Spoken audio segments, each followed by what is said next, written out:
Well, howdy. I'm Infinity Solstice, Bright Wizard of Destiny. Welcome to the gallery at Go Organic Sports Ranch. So beside me I have a silkscreen created by my artist friend, Man Woman.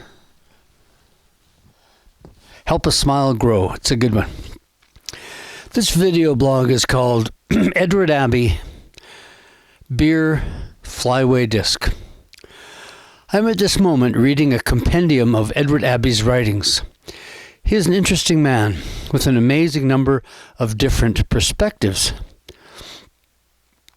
Here's one I particularly like, to quote.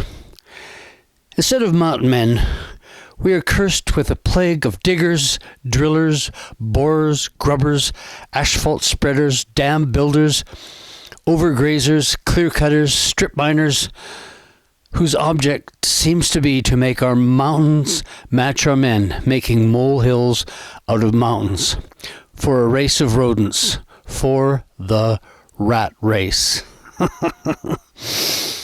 Why I find these statements particularly poignant is that my new neighbor of 12 years or so, who bought 4 acres of land from my old neighbor that adjoins my land and that I have a right-of-way through, he just paved his portion of the driveway we share with some recycled asphalt.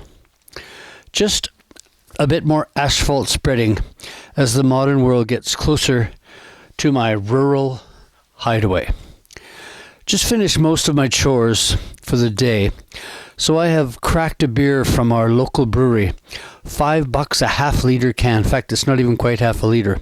But regardless of the price, it's a very tasty beverage. Cheers to the brewmaster. I drink this beer out of a tall and relatively narrow glass as I enjoy the color. It's amber all the way. Plus it just seems to be a bit more civilized to have it in a glass. It always struck me as a bit crass to drink from a bloody can. The constant rising of the tiny bubbles effervescing, whatever it is, effervescence anyway, up through the beer. Don Ho, a performer from Hawaii, had a big hit with a song called Tiny Bubbles. At the time I thought that he was singing about champagne, but maybe, just maybe, he drank his beer from a glass as well. One time a while back, the owner of the local brewery was looking for a name for his latest creation.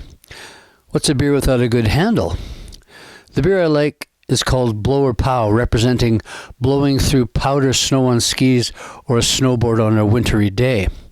So the other day at the brewery, we were gazing through the amber beer in a glass and discussing the color. I said I really like the beautiful shade of amber, and Ray, my friend, called it golden amber. So I immediately ran to the owner and said we have a great name for his next creation, Golden Amber. For after all, the brewery is located in Golden, British Columbia. We shall see if he can use the name. He used to have a rye ale called Launchpad, and on the label was a hang glider or a paraglider jumping into space from a launch pad. Now on my disc golf park, each target is thrown at from a launch pad. On a basket course, they borrowed the term tee-off boxes from golf. I never really liked using the golf terms to describe aspects of the game disc golf, so slowly I've been changing the terms, borrowing some from the space program, launch pads, instead of tee-off boxes. I came up with Flyway Disc as the name for the sport instead of disc golf. Where did disc golf come from anyway?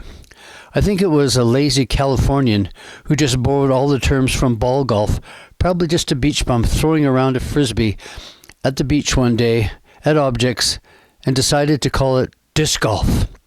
Soon I'll have all the terms replaced. I'm very close at this moment, so you just have to come and play. All the new terms are on the scorecard. So it's just a little homework. You too could call it Flyway Disc. And Flyway Disc is played in a Flyway Disc Park. I'm Infinity Solstice, Bright Wizard of Destiny. Over and out.